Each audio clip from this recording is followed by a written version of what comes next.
Beloved friends, let us come together in a moment of stillness, not to acquire anything, not to change anything, not even to improve anything, but simply to recognize what already is, for in that recognition lies the entire secret of spiritual living.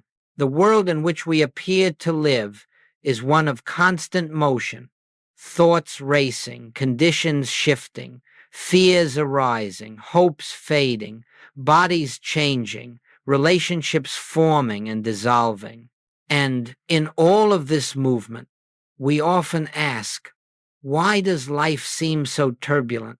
Why do the same patterns appear again and again? Why do we meet the same fears, the same disappointments, the same sense of lack?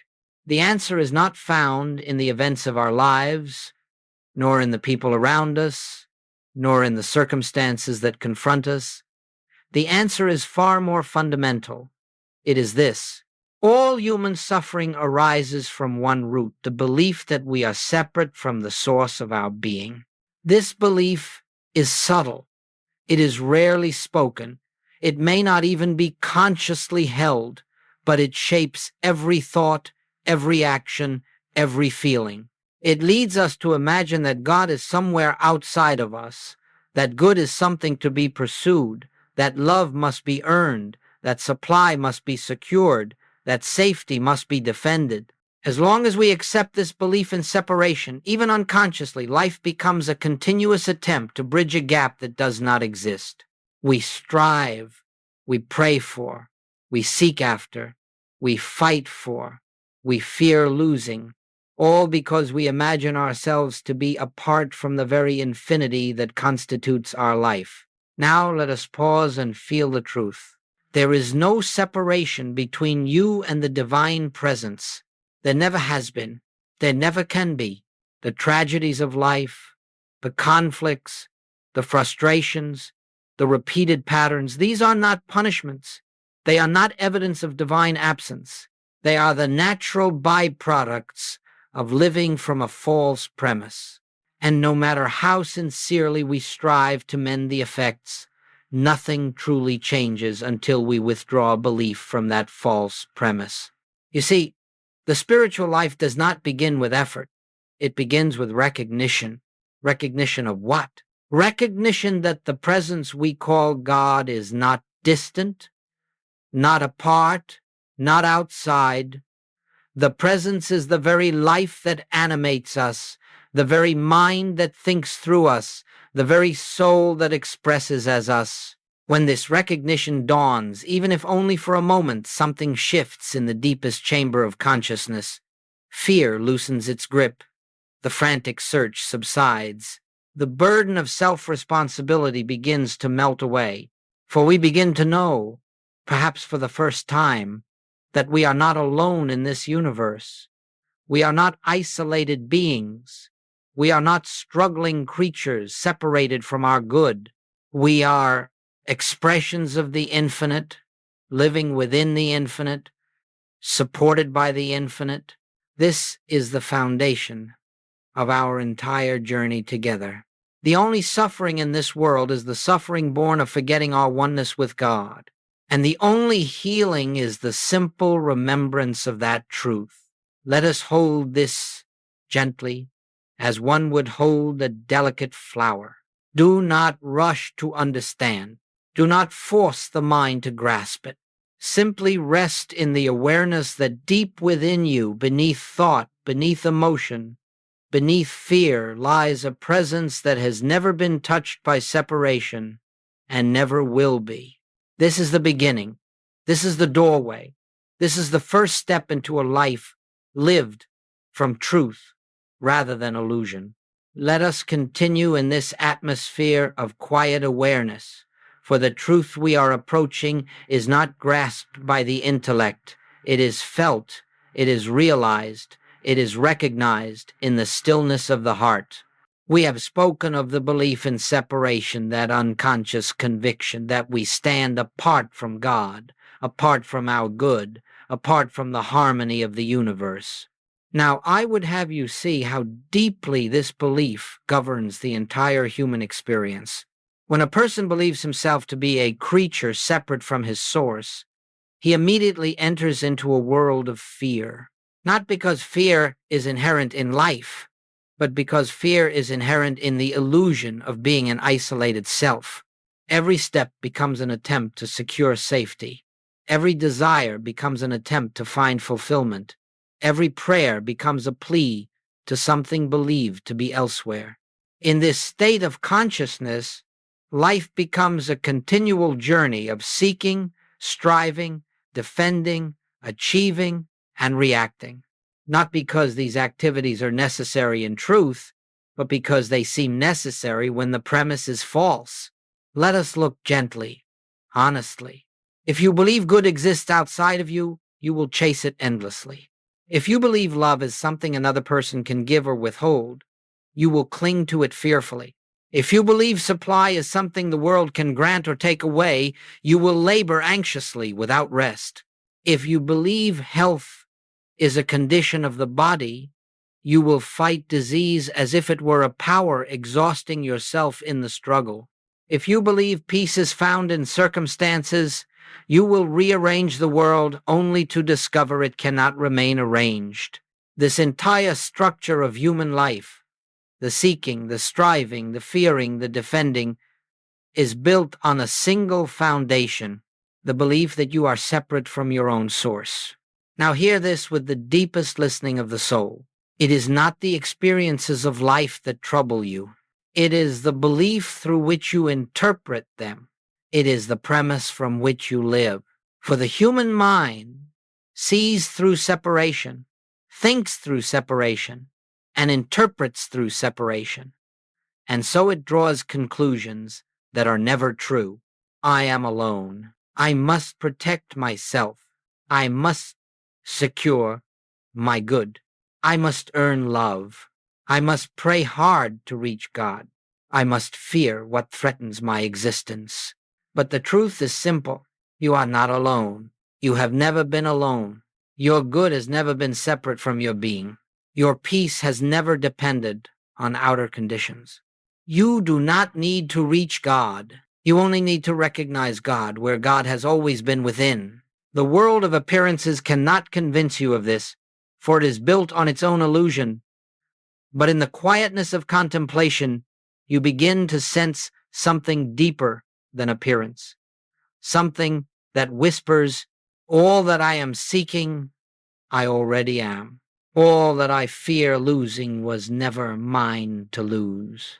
All that I thought stood outside of me is in truth the fullness of my own being. This recognition is not an escape from the world, it is the correction of the world. For when the belief in separation dissolves, the outer experience reorganizes itself in harmony with spiritual truth. But before harmony can be felt outwardly, it must first be known inwardly. And that inner knowing begins with this simple observation. The human condition is not the cause of suffering, the belief in separation is. Let your heart take this in deeply, for until this is seen, one tries endlessly to fix effects. But once this is seen, one begins to dissolve the cause. This is the beginning of wisdom, the dawning of spiritual vision. Let us come again into stillness. For without stillness, truth cannot be felt. And without feeling the truth, the words remain only words. In this silence, let us turn our attention to the nature of God, not as tradition has described God, not as childhood teachings have imagined God, but as God is in experience. When we speak of God, we are not speaking of a being.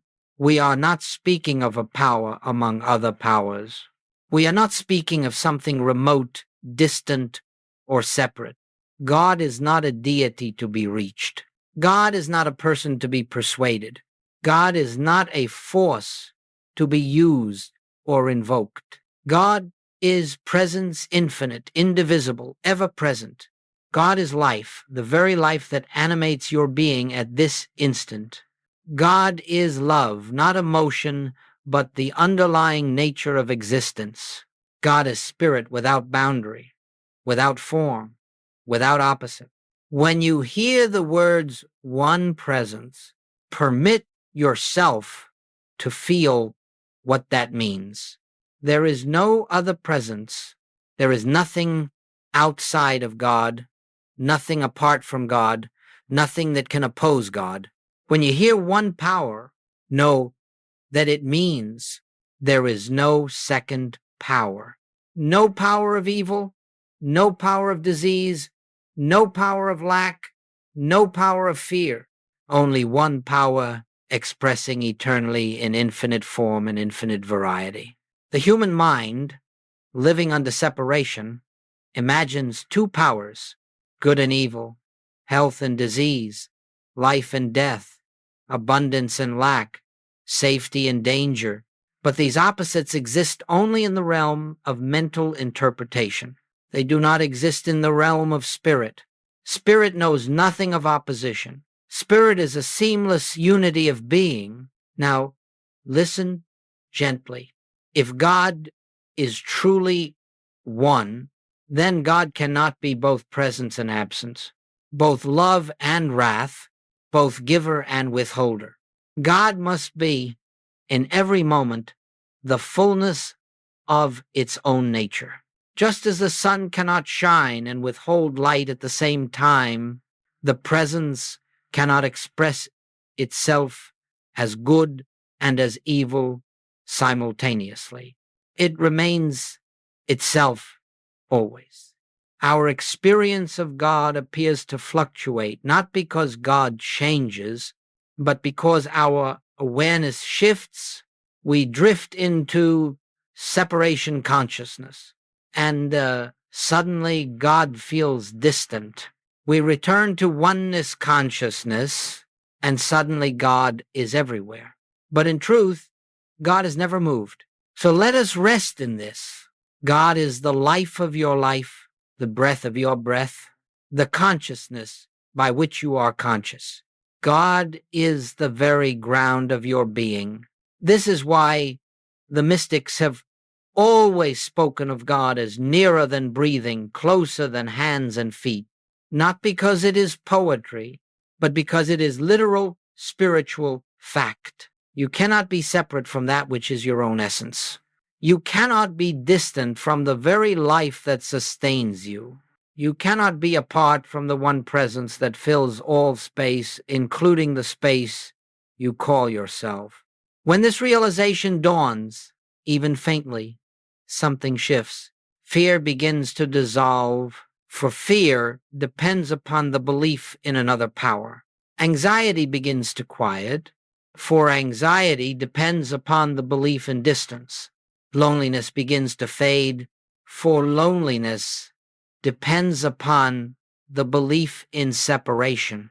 Struggle begins to ease, for struggle depends upon the belief that good must be pursued. When we understand the nature of God as one presence, one power, we discover that we live not on the earth, but in God. We breathe not the air of the world, but the atmosphere of divine love.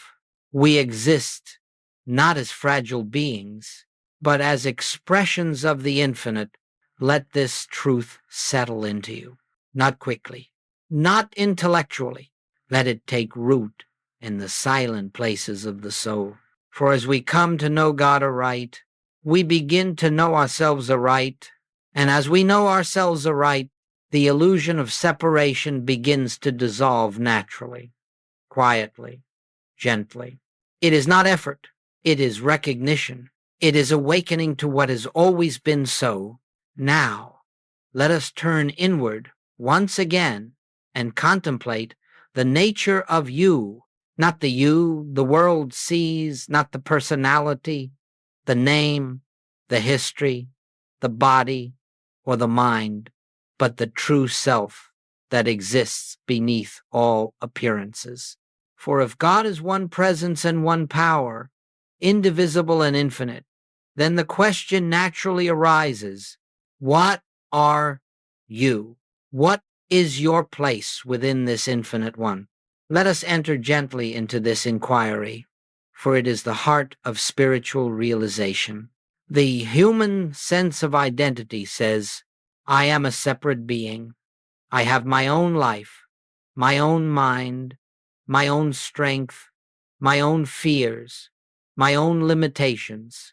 But this idea of a separate self is born of the same belief. We have been exposing the belief in separation. In truth, you are not a creature apart from God. You are not a fragment broken away from the whole. You are not a soul struggling to reach a distant divinity. You are the individualization of the one life itself. Just as a sunbeam is not separate from the sun, just as a wave is not separate from the ocean, you are not separate from the infinite presence that is God. The sunbeam does not possess its own light. It is the light of the sun expressing in individualized form. Likewise, you do not possess life. You are life expressing as a particular form, a particular identity, a particular point of consciousness. Look gently within and see if this resonates. The life you call mine is God's life, individualized. The consciousness you call my mind is God's consciousness, appearing as your awareness. The love you feel is God's love, shining in a unique expression. The substance of your being is the very substance of God, invisible, spiritual, eternal. When you think of yourself as a limited human seeking God, you live under the shadow of separation. When you recognize yourself as the individualized expression of the One, you live in the freedom of sonship, not as an achievement, but as an eternal fact. Hear this gently. You cannot become divine. You cannot earn oneness. You cannot attain spiritual identity. You can only recognize what is already true. You are not on a journey toward God. You are on a journey of awakening to the truth that God is the life appearing as you. This is why the mystics of all ages have insisted that enlightenment is not an attainment but a revealing. It is the removal of a false belief, the belief that you are something other than the expression of the infinite. Once this belief begins to dissolve, the burden of life begins to lift. You no longer try to sustain your own existence. You rest in the knowing that the infinite sustains itself as you. You no longer try to direct life through will or effort. You discover that life unfolds through its own wisdom. You no longer fear loss or death. For what can threaten the eternal? What can diminish the infinite? What can separate you from the very presence that is your being? Feel the assurance that comes with this recognition. Feel the quiet dignity of knowing. I am not a separate self struggling through existence. I am the living activity of God expressed as individual being. But this knowledge is not to inflate the ego, for the ego cannot survive this truth. The ego is the belief in separation. When the truth of oneness dawns, the ego dissolves like a shadow before the sun. What remains is the true self, humble because it knows it is not self-created, strong because it knows it is not self-sustained, peaceful because it rests in the realization that all good flows from within, never from without. Let us hold this truth tenderly within our hearts. You are the individualized expression of the one life. You are not separate from God, for God expresses as you. This realization is the beginning of spiritual transformation. It is the end of fear, the end of striving, the end of loneliness, and it is the doorway into the peace that passes understanding. Let us enter this section with deep stillness, for what we are about to consider reaches into the very structure of human experience. And as always, we are not seeking to judge the human scene, nor to correct it by force. We are seeking to understand its nature so that we may be free of its hypnotic influence. You have heard it said that the truth makes us free. But what is the truth that frees? It is the truth of oneness. And what is the illusion that binds? It is the illusion of separation.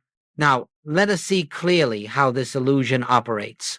When we believe ourselves to be separate beings, separate minds, separate lives, separate wills, the entire structure of our experience becomes fragmented.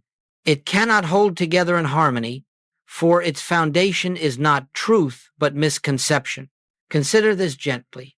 If you believe your good is outside of you, you will live a life of searching. If you believe your safety is outside of you, you will live a life of fear. If you believe your peace is outside of you, you will live a life of conflict.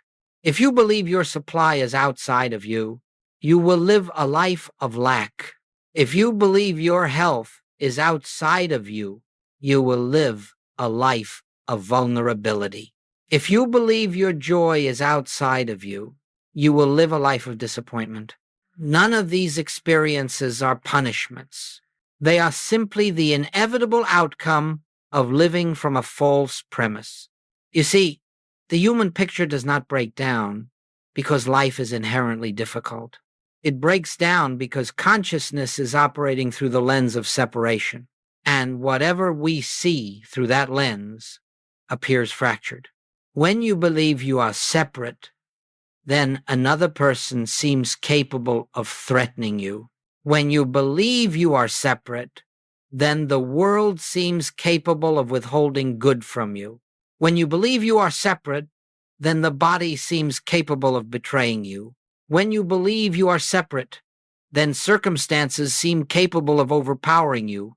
But step back and see something deeper. There is no person, no world, no body, no circumstance that exists outside of the one presence.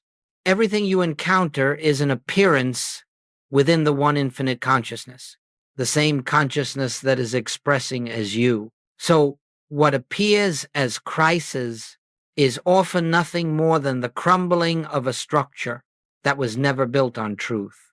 What appears as loss is often the dissolution of a belief that could not sustain you. What appears as confusion is often the mind releasing its false premises so that clarity may enter. When life falls apart, it is not life that is falling apart. It is the illusion of separation revealing its own instability. We must understand this with compassion, for the human experience of suffering is not a sign of spiritual failure. It is the natural exhaustion of a belief system that was never aligned with reality. Once the premise shifts from separation to oneness, the outer experience reorganizes itself in harmony with truth. But the reorganization does not begin on the outside. It begins within. It begins when you recognize that your good has never been outside of you. It begins when you see that peace is not something to create, but something to recognize. It begins when you understand that supply is not earned, but expressed. It begins when you realize that health is not restored, but revealed.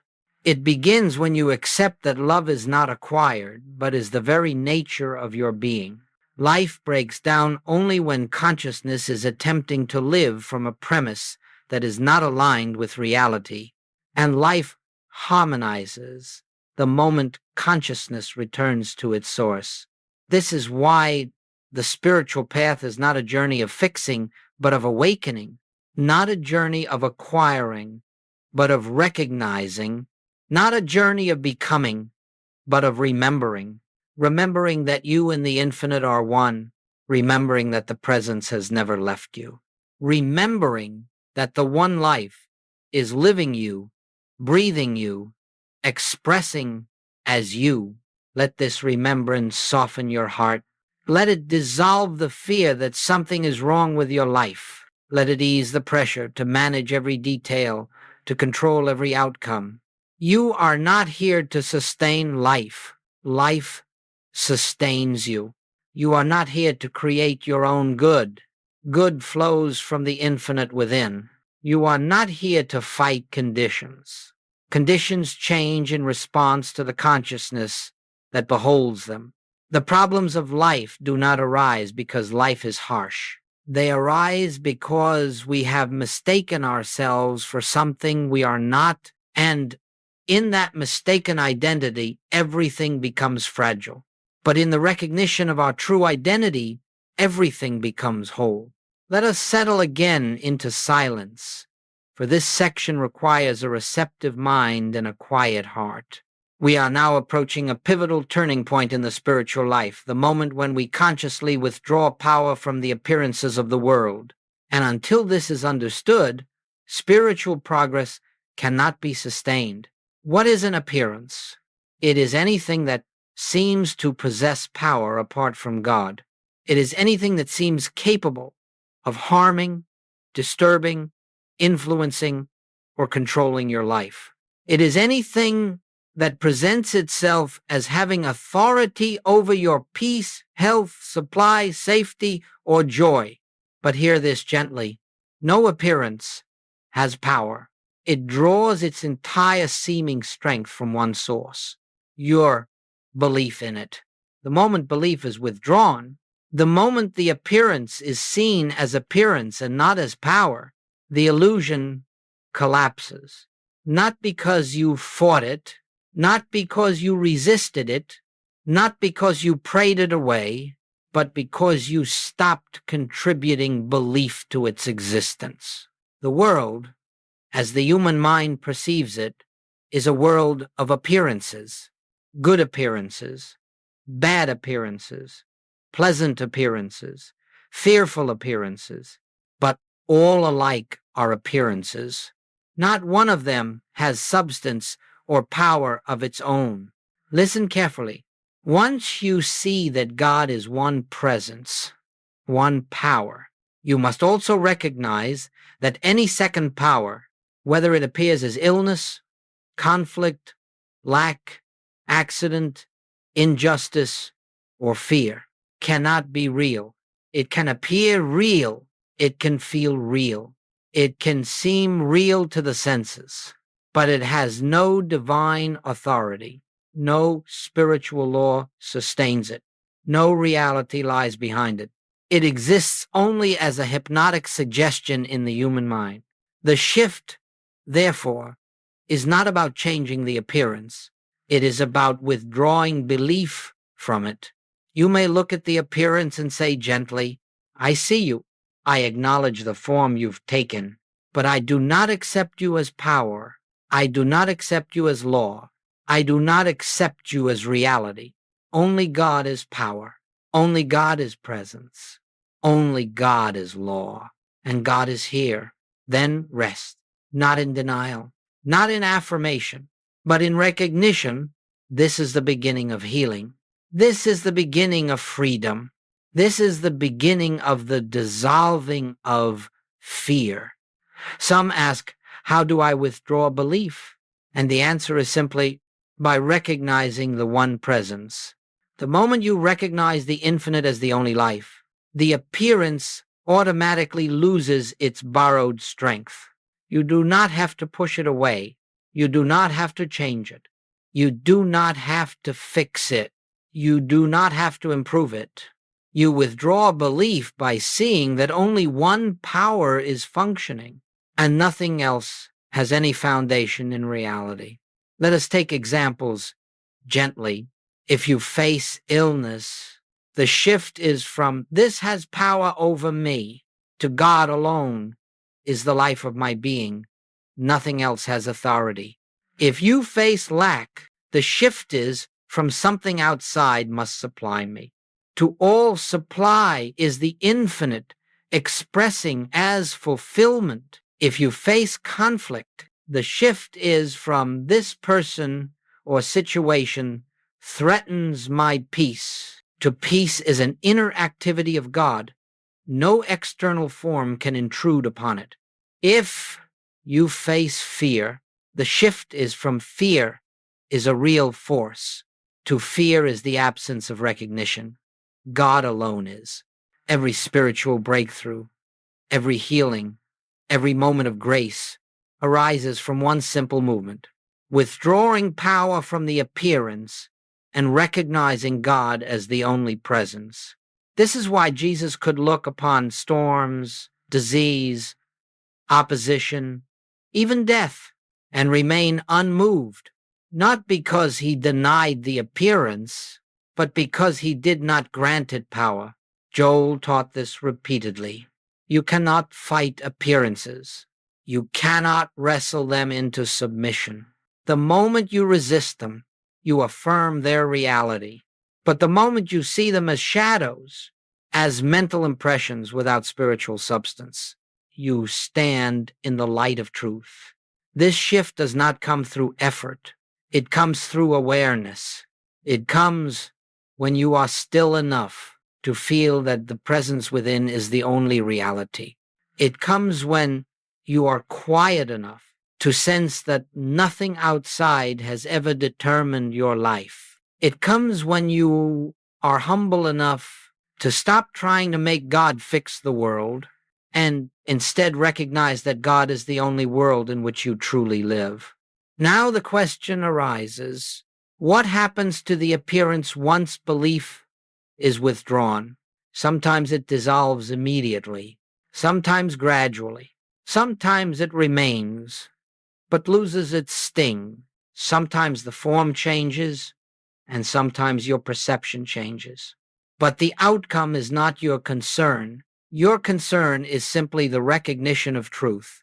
For once you withdraw power from appearances, you enter a new state of consciousness, one where nothing external can dominate you, nothing external can bless you, nothing external can define you.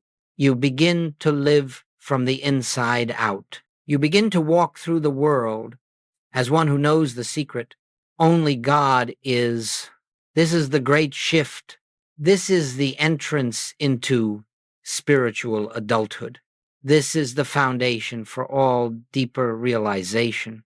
Let us enter this next movement of truth with deep stillness. For the subject before us cannot be understood with the mind, nor approached through effort, nor attained by striving. Christ consciousness is not a goal. It is not an achievement. It is not a reward for purity, discipline, devotion, or practice. Christ consciousness is your natural state, the state of awareness that exists when the belief in separation dissolves. It is not something to reach. It is something to recognize. Let us begin here. There is only one consciousness, the divine, infinite consciousness that is God itself. This consciousness expresses as creation, appears as form, manifests as life, and individuates as you. Not two consciousnesses, one divine and one human, but one consciousness appearing in infinite ways. Christ consciousness, then, is the awareness of this truth. It is the recognition that the same spirit that animated Jesus is the spirit that animates you, not to exalt the human self, but to dissolve the human self in the realization of the one self. This realization does not occur through effort. Effort belongs to the mind. Christ's consciousness belongs to the spirit, and no amount of human effort can reveal what already is. Christ's consciousness awakens in moments of recognition. Quiet, spontaneous, effortless recognition. When the soul becomes still enough to sense its own source. This is why Joel spoke so often of the click. That moment when something within opens and you know without words, without reasoning, that the presence is here. that the presence is you, that the presence is all. In such moments, fear dissolves, not because you conquered it, but because it has no place in oneness. Lack dissolves, not because you solved a problem, but because supply is understood to be infinite, flowing from the withinness of being. Sickness loses its authority, not because the body changed, but because you recognize that the life of the body is the life of God. You see, Christ consciousness is not something to create. It is what remains when the false is released. It is the state that emerges when you stop identifying with the personality, the history, the fears, the desires, the memories. It is the awareness that I live, yet not I. The Christ, the one life, lives as me. This is not mystical poetry. It is spiritual fact. Let us say this clearly, and let the words sink deeply. Christ consciousness is the natural awareness of your true identity, beneath the layers of conditioning, belief, and fear. It is not added to you. It is uncovered. It does not come from practice, though practice prepares the ground. It does not come from study, though study purifies the perception. It does not come from devotion, though devotion quiets the heart. It comes from recognition of what has always been true. You cannot attain what you already are. You cannot become what is already your essence. You cannot reach what has never been separate. The task is not achievement. It is surrender, not surrender of will, but surrender of illusion. Surrender of the belief that you live a life apart from God. Surrender of the belief that you must become better, purer, holier. Surrender of the belief that enlightenment lies in the future. It does not. It lies beneath every layer of the present moment. When Jesus said, "I and the Father are one," he was not proclaiming a special status. He was announcing the truth of identity that awaits recognition in each soul. When he said, "The kingdom of God is within you," he was pointing not to a place, but to a state of consciousness that is always accessible. When the mind grows quiet, when he said, "You are the light of the world," he was speaking to the divine identity within all, not to a chosen few. This is Christ consciousness, awareness of the one life expressing as all life, not a doctrine, not a belief, not a philosophy, a direct realization. It is felt as peace, because peace is the nature of oneness. It is felt as love, because love is the nature of spirit. It is felt as freedom, because truth is the nature of being, and it is felt as silence. Still, radiant, effortless silence, because the self does not need to assert itself. It simply is. As you rest more frequently in this realization, as you abide more consistently in the awareness of the presence, Christ consciousness reveals itself not as a peak experience, but as a continuous undercurrent of your being. You find yourself moving through life differently, not reacting but observing, not judging but understanding, not grasping but allowing. For now, you see, the one life lives itself, and your role is simply to witness. This is Christ consciousness, not attainment, recognition, not effort, awareness, not becoming, being.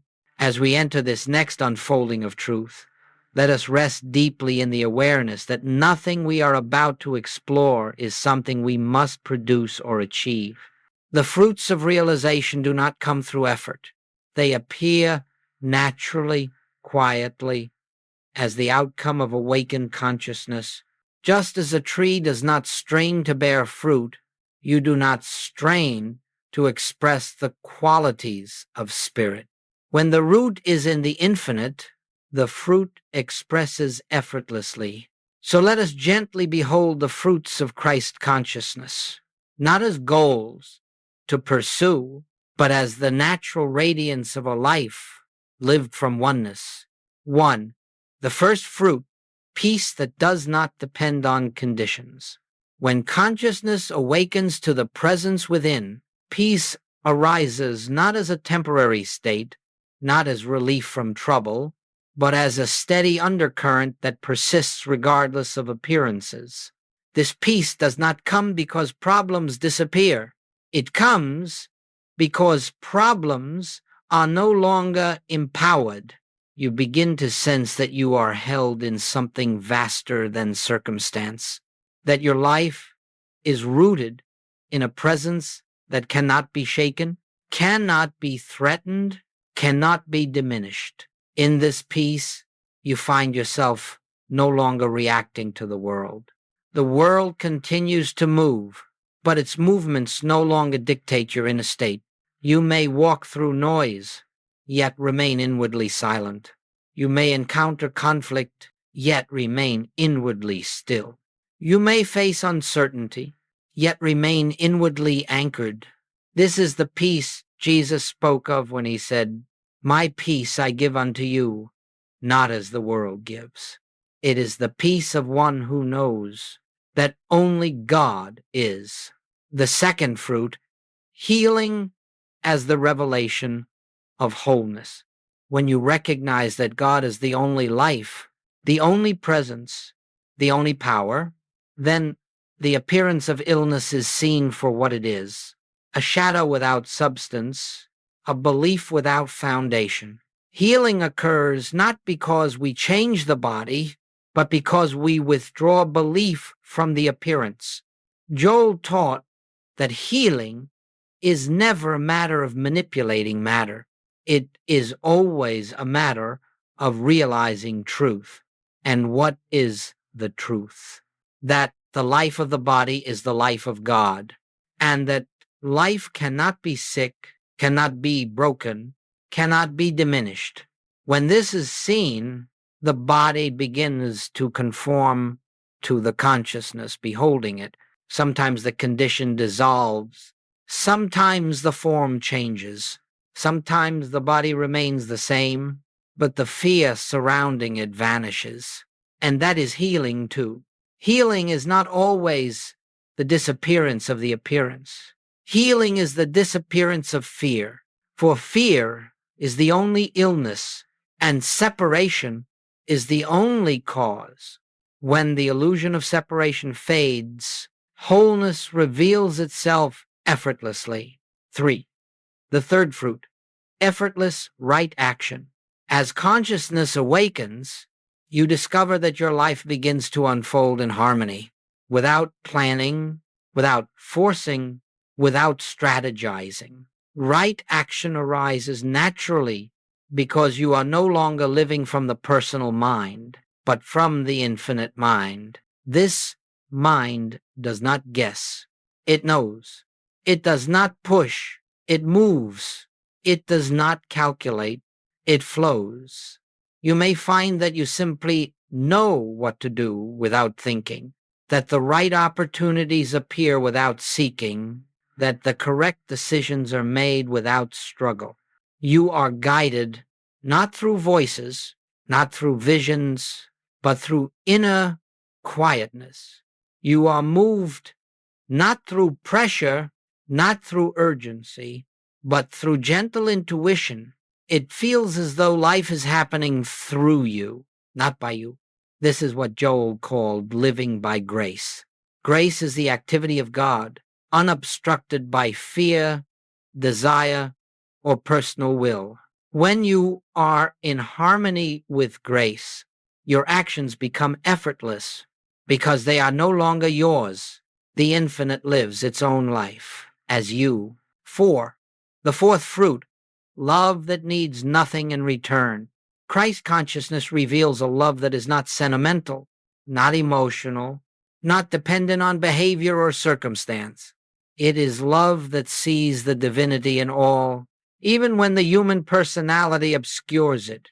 It is love that does not seek to change the other, but beholds the spiritual reality behind the appearance. It is love that recognizes there is only one life here, appearing as many forms. This love is not something you practice. It is something that flows naturally once the false self dissolves. It embraces without attachment, gives without exhaustion, forgives without effort. It is the love of the one recognizing itself in all. 5. The fifth fruit, freedom from the world's hypnosis. As awareness deepens, you discover that external conditions lose their power to bind you. You are no longer hypnotized by fear of the future, regret of the past, or pressure of the present. You become free, not because life becomes easier, but because you no longer seek salvation through the world. You see the world for what it is, a realm of appearances, ever shifting, ever changing, never stable, and you rest in what does not change, the presence within. This freedom is not rebellion. It is not escape. It is recognition that you live in the kingdom now, that heaven is a state of consciousness, that the world is seen more clearly when seen from the stillness of spirit. 6. The sixth fruit, a life of quiet joy. Joy arises not from excitement, but from realization. It comes not from achieving, but from being. It is gentle, steady, never overwhelming, never fading. It is the joy of knowing that nothing essential can ever be lost. It is the joy of discovering that the presence you sought is the presence you are. And this joy flows through your days as a soft radiance, a quiet assurance, a subtle light. This is the joy of Christ consciousness, the joy of oneness realized. These are the fruits of realization: peace, healing, right action, love, freedom, and quiet joy. They do not arrive as results. They blossom as recognition deepens. We do not create them. We witness them. We do not strive for them. We allow them. They are the natural expression of the one life, moving through the transparent soul. As we come to the close of this journey together, let us pause once more and enter the silence. For only in the silence can the truth we have explored take root in the depths of consciousness. Everything you have heard, everything that has stirred within you, everything that has awakened in your heart, all of it points to one simple revelation: God is the only life. That life is your life. And the recognition of that truth is the essence of spiritual realization. Nothing else is required of you. Nothing else is asked. You are not being called to master techniques, to perform rituals, to adhere to dogma, or to acquire knowledge.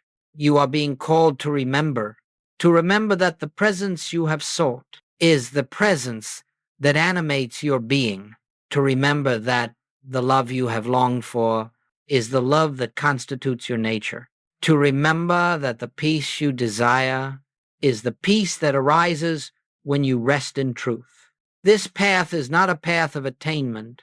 It is a path of awakening.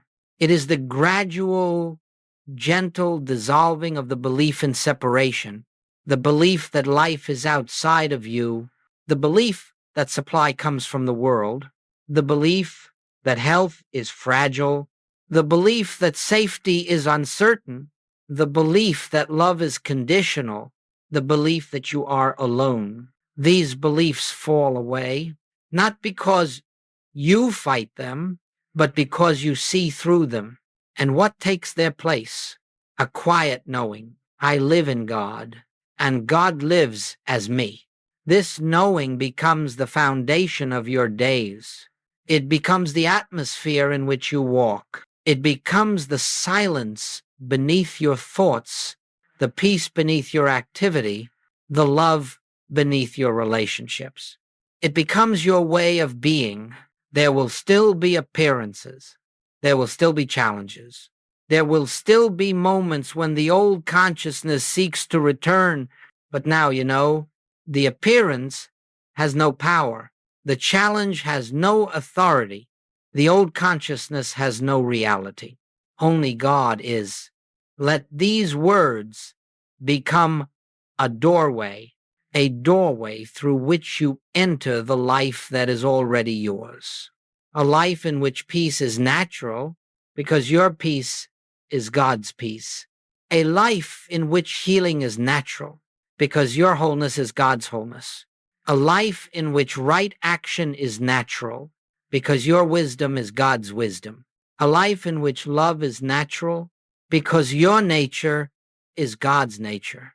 A life lived not from the mind, but from the infinite within. Life will not become perfect. Life will become real. And in reality, there is no fear, no struggle, no separation. There is only the one presence, shining as the light of your being. So let this be your practice, not effort, not striving, but remembrance.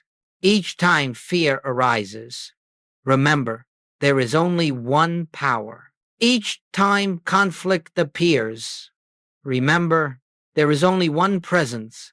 Each time lack tempts you, remember, all supply flows from within. Each time doubt whispers, remember, the infinite is my life. And each time you forget, return gently, lovingly to the truth. For the spiritual life is not the life of never forgetting, it is the life of always remembering again. Let us close in deep, deep stillness, knowing that the words have ended, but the presence remains. And it is in that presence that you live and move and have your being. You are not separate. You have never been separate. And now you know